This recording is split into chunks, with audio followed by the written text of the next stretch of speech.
Alright, hey everyone, Jammer here from Jammer's Wrestling Magazine Collection, and today I'm going to show off something different, something unique. I'm going to talk about these kind of books. They're not magazines, as you can see. This is actually out in the dining room. This is the Motu section. So yes, there's Motu figures. I collect Master of the Universe as well as wrestling stuff, but these books that the WWE released are very colorful and very big. They give you, the matches from the WrestleManias. This, of course, went out from, let me see, what was this one? Wow, 1 through 30. So that's just one of them. I don't have them all, I don't think, but this is another one. This is the 50-year one. And that's kind of neat. Look at that, all the pay-per-view posters. But this kind of goes through cards of the 60s. I mean, I'm sure, I wish I could say I looked at this more, but I haven't. I kind of got these as Christmas gifts from years past and just put them on the shelf and not look at them. Talk about the territories. It's talking about WrestleMania. It looks like that's around WrestleMania 1 era. There's Wendy Richter. Pioneering pay-per-view. So again, this is kind of it also comes with one of these things, so you can like mark off where you left off at in the book. Oh, it's gonna bug me. This paper's up on this. I wonder if I can get this down without wrecking it. There we go. The Attitude Era. And it comes with a little, a bottle opener because you want to drink beer, I guess, while reading this. And look at that. Shawn Michaels photo's not even from the Attitude Era. It's from like 96. So they're a little bit off on that. Was it a work? Talking about the Montreal Screwjob. Big Daddy Cool. Kevin Nash seems to think it was. I'm indifferent on it. I think it might be a work too, but sometimes I think it was a shoot. I guess that's the beautiful thing about the Montreal Screwjobs. You don't really know. But this is all about the guys from the Attitude Era. There's a match that no one really thought they'd want to see. I don't think. I guess it was going to happen at WrestleMania 19. There was negotiations for Sting to come in. So this is hardcover. There's no sleeve over it like the other ones. They kind of went that route as time went on and got rid of the sleeve. This is Raw, the first 25 years. And again, it just shows, the wrestlers. There's Piper. Kurt Angle celebrates his first championship win.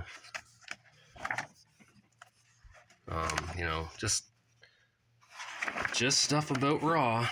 If you're a fan of Raw, you'd probably want that book. 100 Greatest Matches is ridiculous book because I'm going to show you some of these matches that they say are 100 greatest. Let me see if I can find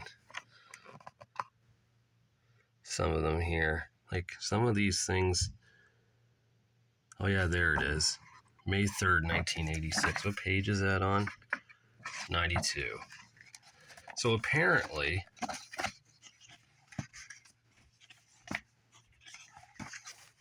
this match right here was one of the 100 greatest matches from Saturday night's main event. The 2 to 3 Falls match with the Bulldogs and Sheik and Volkov for the tag titles. Now that match was not that great. I don't remember it being great at all. I remember Dynamite Kid hardly wrestled in it because I think he was injured. I just don't get why that match was included at all in this 100 great matches. And this book came out, probably, let me see. Does this say here? Yeah. I don't know if you can see that. 2016 is when it came out. I would think there was a lot better matches besides that in 2016, but this is a tributes. Dave Meltzer did it. It's to all the wrestlers who passed away at the time. I think this came out in 2000. There's Owen. There's that match right there from Stu Hart's Stampede thing in December of 95 where Brett fought Bulldog. They talk about Brian Pillman in here, showing off him. Rick Rude. So anyone who passed away before the year 2000 who kind of like was someone in the business pretty much got mentioned in here. But the pictures are really good. I'll give it that. Like, they have some pretty cool, like, there's a young Bruiser Brody, right? That was been when him and Stan Hansen had just split up. I'm thinking, just looking at his face and hair. That's the Bruiser Brody I think everyone remembers more. The Von Erichs, of course. There's Kerry with the World Class Championship Wrestling title, Yokozuna. But yeah, so you get the drift of what this is. JYD. So anyone who passed away got, pretty much put in. I believe there's a tributes too, but I never saw it. I don't own it. Then there's some other other books here, right? Like, does anyone know of this? Has anyone heard of it? If not, go out and get it and read it. It's like one of the most ridiculous biographies you'll ever read. Diana Hart kind of makes stuff up as it goes. I mean, look at some of this stuff right there. Like, just talking about what Bulldog did to Diana, apparently, drugging her and such. I won't get into too much of the details, but you can probably get an idea. The photos are cool to see, because they're photos from, like, way back in the day that clearly we're not going to see. They're like they're family photos. So, but yeah, this book, ridiculous, but definitely you got to own it if you like the Hearts, just because. Speaking of liking the Hearts, boom, this is a great book. It's just so, it's big, it's long, but Brett goes into detail, and apparently Brett recorded stuff on tape over the years, so that's how he got these facts so straight and correct. You get, like, part 1 is Stampede days, part 2 is the Hart Foundation days, part 3 is Steal My Crown, and part 4 is Pink into Black. So it's pretty much like Stampede, WWF, getting screwed by Vince and going to WCW and everything, and then I'm pretty sure it's like near the end, like everything has happened after his wrestling. This came out in 2007, so a lot has happened since. Brett did go back to the WWE, wrestled Vince at WrestleMania. So it'd be nice if Brett wrote another one, kind of like a part 2 of what happened since, but I don't think it's happening. This book is pretty cool. The Death of WCW. I recommend it because it gives you a lot of information and a lot of stuff that you didn't know may have happened or stuff you forgot happened. So it's and you get the colored photos too in here. Like, there's Flair,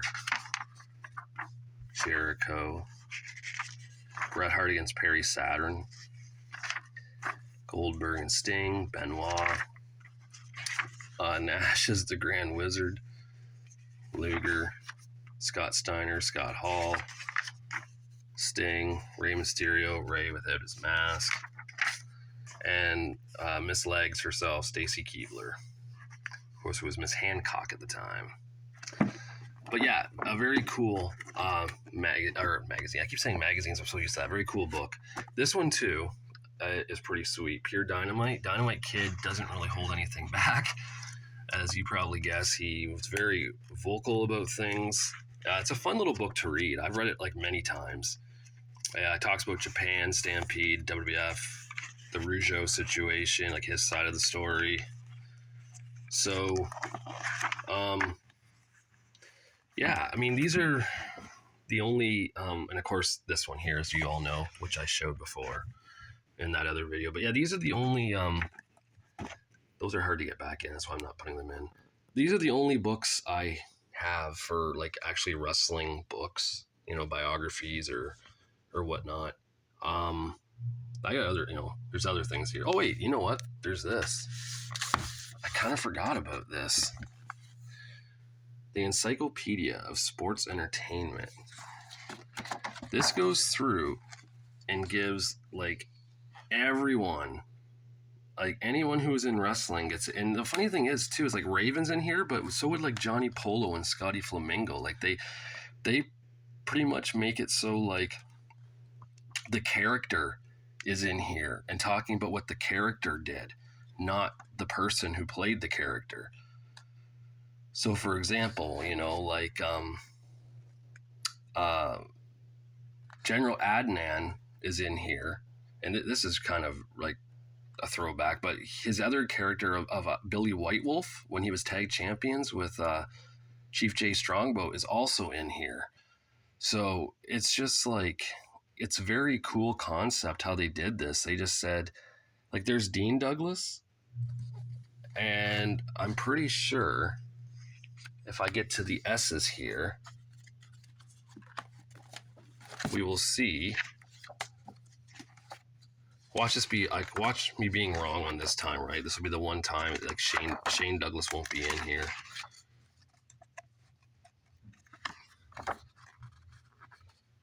Let's see.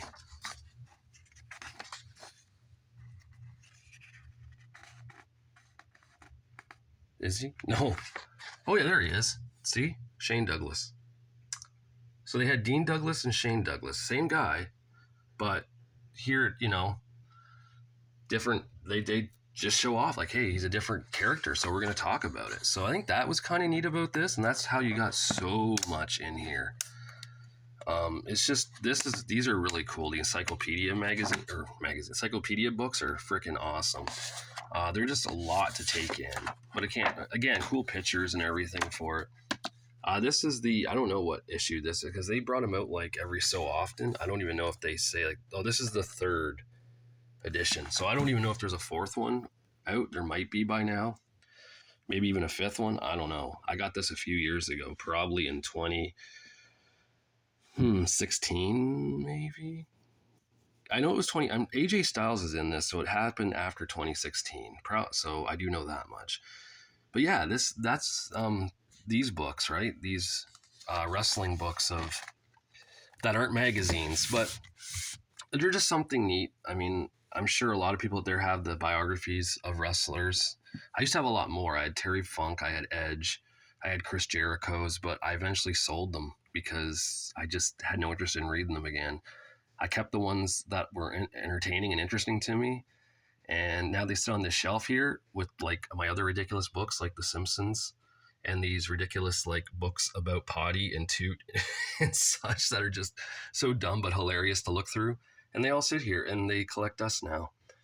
And yeah, that's what they do. Just like my wrestling magazines, they collect us too, let's be honest. But yeah, so sorry if this was a little shaky this time. I didn't use the tripod thing to hold it because I didn't want to bring it out here and all that. And I knew this video wouldn't be that long. But yeah, if anyone out there has any of these, that's awesome. They're probably pretty hard to find now, especially some of these older ones that were out years ago.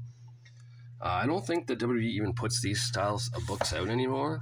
I remember there was a John Cena one, but I didn't get it. But yeah, they're kind of neat. They got a lot of color, a lot of photos, stuff like that. They have some interesting write-ups in it, but again, they're pretty much like coffee table books, but I just don't put them on a coffee table because A, I don't have a coffee table, and B, I don't really think people coming over would be interested in being like, oh, I see you have the 100 greatest matches of WWE. Let's drink some tea and discuss. No, that's not going to happen. Wrestling nerds like myself and anyone who's watching, let's be honest, we're all wrestling nerds. We're the ones who are interested in it. And unless you guys are coming over to my place to, have a few drinks and discuss wrestling, these books aren't probably going to get looked at. So, but I got them. But all right, if anyone out there has them, leave a comment, like, subscribe. I'm up to 71 subscribers now, so I think that's kind of cool. I hope to do a longer video for tomorrow. Today I've got some things going on, so I couldn't really get too much into doing a long video. But I thought I would hit you up with this because I wanted to show these off too eventually. So I'm glad I got to do that today. All right. So yeah, thanks for watching, and I'll talk to you guys later.